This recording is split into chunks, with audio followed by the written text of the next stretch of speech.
किसी गांव में रेखा नाम की एक लड़की रहती थी। रेखा की सौतेली सास सुमित्रा बहुत जालिम थी। वह रेखा से नौकरानी की तरह काम करवाती थी। रेखा का पति मनोज दूर शहर में नौकरी करता था, इसलिए वह महीने में सिर्फ एक बार घर आता था। मनोज अपनी सौतेली माँ से बहुत डरता था, इसलिए वह अपनी पत्नी पर अत्याचार होते देखकर भी कुछ नहीं कर पाता था। दूसरी तरफ रेखा की ननद काजल भी उसे पसंद नहीं करती थी और अपनी माँ के साथ मिलकर हमेशा रेखा को सताया करती थी। माँ, मुझे ये रेखा बिल्कुल पसंद नहीं है। पता नहीं भैया ने इसमें ऐसा क्या देखा जो इससे शादी कर ली। इसके घर वाले तो एक नंबर के भिखारी है। उन्होंने दहेज में फूटी कौड़ी भी नहीं दी। अब क्या कर सकते हैं बेटी, अब तो रेखा हमारे घर की बहू बन चुकी है। माँ, मेरी सहेली रचना मनोज भैया को बहुत पसंद करती है। उसके पिताजी करोड़पति हैं। क्या कहा? रचना के पिताजी करोड़पति हैं? हाँ माँ, और इतना ही नहीं, रचना अपने पिताजी की इकलौती बेटी है। तुम बस किसी तरह रेखा को घर से बाहर निकाल दो। उसके बाद मनोज भैया की शादी हम रचना से करवा देंगे। उसके बाद उसकी करोड़ों की जायदाद हमारी हो जाएगी। काजल की बात सुनकर सुमित्रा के मन में लालच आ जाता है। फिर दोनों माँ बेटी रेखा को घर से निकालने की तैयारी शुरू कर देती है। इस तरह कुछ दिन बीत जाते हैं। फिर एक दिन रेखा के पड़ोस में रहने वाली विमला नाम की औरत उससे मिलने आती है।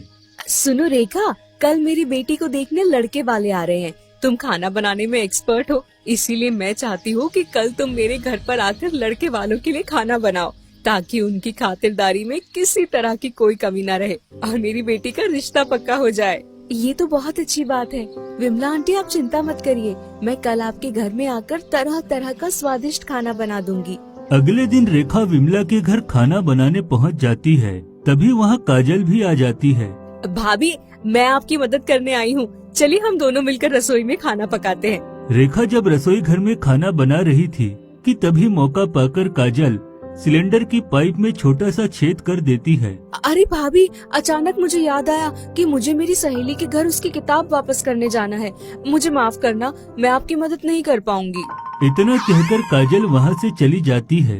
दूसरी तरफ लगातार गैस लीक होने की वजह से सिलेंडर फट जाता है और रेखा आग में बुरी तरह जलकर बदसूरत बन जाती है। इस बात का फायदा उठाकर सुमित्रा और काजल मनोज को रेखा के खिलाफ भड़काना शुरू कर देते हैं। मनोज भैया, आग में जलकर भाभी एक चुड़ैल की तरह बदसूरत दिखने लगी है।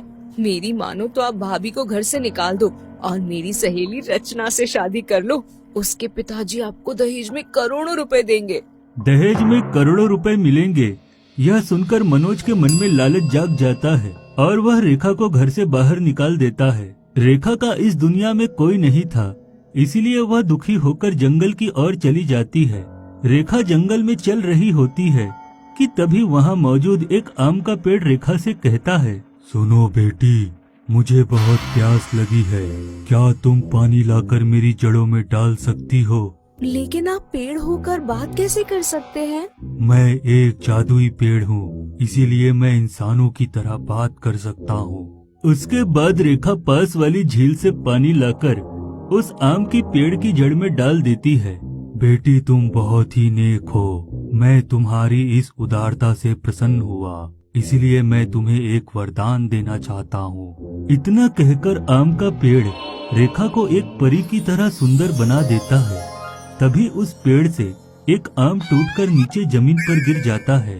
तुम इस आम को अपने साथ ले जाओ, यह तुम्हारी हर इच्छा पूरी करेगा। रेखा उस आम को लेकर वहाँ से चली जाती है, लेकिन रेखा जैसे ही गांव के पास पहुँचती है कि तभी वह आम उसके हाथ से छूटकर जमीन में गिर जाता है। तभी वहाँ आम की तरह दिखने वाला एक बड़ा घर तैयार हो जाता है।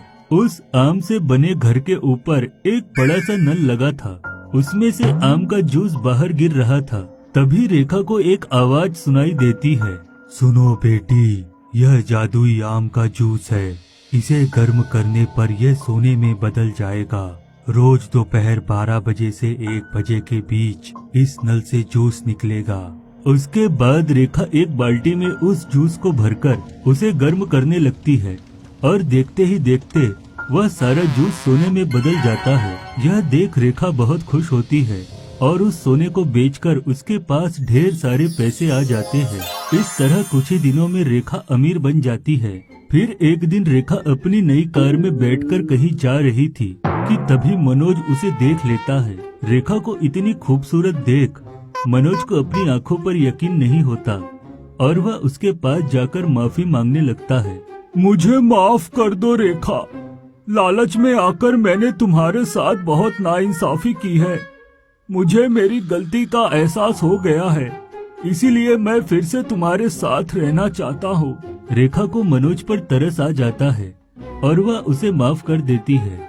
फिर मनोज और रेखा उस आम से बने घर में रहने लगते हैं। जब यह बात काजल और सुमित्रा को पता चलती है तो वह दोनों रेखा के घर पहुंच जाती है। उन्हें देखते ही मनोज उन पर नाराज हो जाता है।